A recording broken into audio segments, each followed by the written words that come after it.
Okay. Now he says, وَاللَّاتِي تَخَافُونَ نُشُوزَهُنَّ. And as for those from whom you are afraid of their uprising. That's the next part. Now, I asked Professor Abdul Halim, what is this uprising? Because this uprising is used later on in the surah when a man is abusive to his wife. So a man potentially hitting his wife or hurting her or going against her in some aggressive way, that's also nushuz. Okay? وَإِنْ إِمْرَأَةٌ خَافَتْ مِنْ بَعْلِهَا نُشُوزًا. If a woman was afraid from her husband of an uprising, meaning some kind of outrageous behavior. The question though is, what is outrageous behavior for women? Now some people say outrageous behavior for women is, I asked her to put 2 spoons of chai, she put 3. Idrazara. That's nushuz. Quran says that's an uprising. Or she raised her voice. So I asked Professor Abdul Halim, what is nushuz? And he's like, you know the ayah, it has a contrast. Here are good women, and here are women that have an uprising. Which means they do the opposite of what good women do. Good women are subservient to Allah. This woman has now started defying Allah. Good women are loyal to their husbands. This woman is now what? Cheating on her husband. And the husband says, Allah says to the husband, if you're afraid that she's doing this, not that she is doing it, but you're afraid that she's doing it. She hasn't done it yet, but he's developing a fear and it's getting bigger and bigger. And وَاللَّاتِي تَخَافُونَ as opposed to khiftum, not you were afraid, but you continue to be afraid. In other words, he's getting suspicious and he's getting more suspicious, he's getting more suspicious. It's lingering, he notices things about her that he's like, what's going on here? And so he said, Allah says, فَعِظُوهُنَّ, then give them advice. Listen, something's happening. Why are you going out late at night with makeup on? Or what's going on? Tell me what's going on. I need to know. Try to counsel them. Doesn't work. You tried it regularly, didn't work. وَهْجُرُوهُنَّ, leave the bed. Abandon them. فِي الْمَضَاجِعِ, in the beds. Don't sleep with them. You're disgusted by what you know is, the fear is growing. You haven't seen anything, but the fear is growing. It's gotten really, really bad. Now it gets to the worst case. The worst case is she's actually caught. He sees her with another man. Something crazy. And he sees this and he loses his mind. And what does he do? He hits her. By the way, let's take Muslim out of this. Some dude, not even married, with his girlfriend, he sees another man. What did you do? Yeah. Is that a natural well, a girl would do it, a guy would do it. Yeah, snaps. You snap.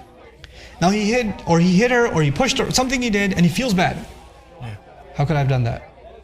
Allah says, I'm giving you license in that crazy case. I'll let you get away with that one.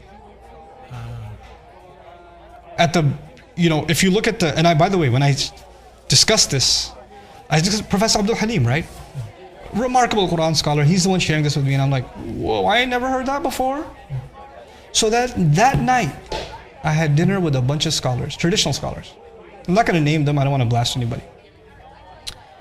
And I was the only dressed like a kafir and they're all traditionally dressed ulama, and so I was like, let's stir up some trouble around here. So I was studying the ayah about hitting women with Professor Abdul Halim this morning. And they're like, really? What did he say? And I shared this with them. And this is actually it's restricted only to a case of repeated and perpetual infidelity from a wife, and it drives the man nuts, and then he eventually ended up losing his cool. And Allah says, people get killed over this sort of thing, by the way.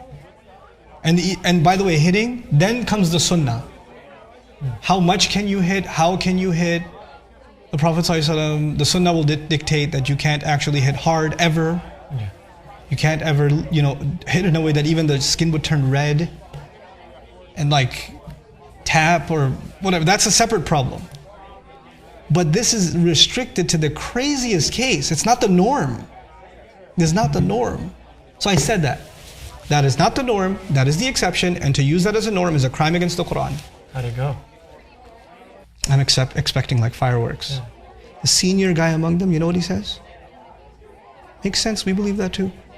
Oh wow. And I was like, no.